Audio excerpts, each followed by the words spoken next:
Life changed in southeastern North Carolina 70 years ago this week. The area's first television station, WMFD, which would later become WECT, signed on the air April 9th, 1954.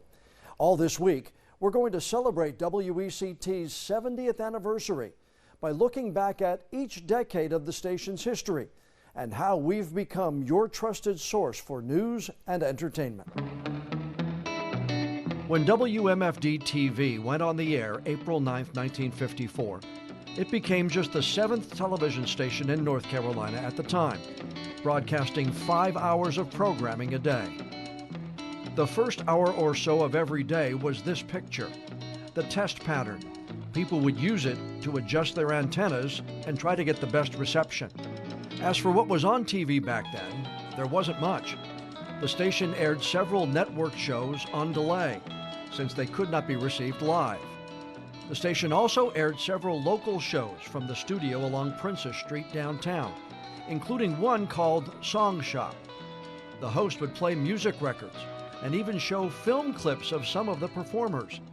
Call it an early version of MTV. Wayne Jackson was one of the station's earliest personalities. He hosted a show called Relax with Jax. I talked to anyone who had anything interesting to say on practically any subject. One of the most interesting guests was baseball star Jackie Robinson. And one of the nicest things about those early days was the fact that we could do anything we wanted. Nothing had ever been done before. Your SO Reporter was the early version of a local newscast, which also included weather and sports. Not long after the station went on the air, the team had a major news event. Hurricane Hazel devastated the Carolina coast October 15th of 1954, making landfall at the state line, a Category 4 storm with winds peaked at 134 miles per hour. Hurricane Hazel killed 19 people and destroyed 15,000 homes in North Carolina. In 1955, WMFD-TV became part of the NBC network, and that's when nighttime entertainment programs went from being delayed to airing live. 1955 also brought WMFD-TV's first remote broadcast, live coverage of the Azalea Festival Parade. The staff took the station's only camera out of the studio to a street-side platform. They draped cables over several rooftops and then reconnected them in order just to make that broadcast happen.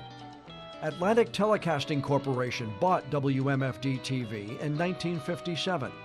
A year later, the call letters changed to WECT. As the decade of the 50s ended, WECT got a new home, moving from our downtown Wilmington studios to our current home on Shipyard Boulevard.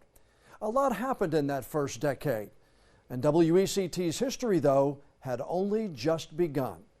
John Evans, WECT News.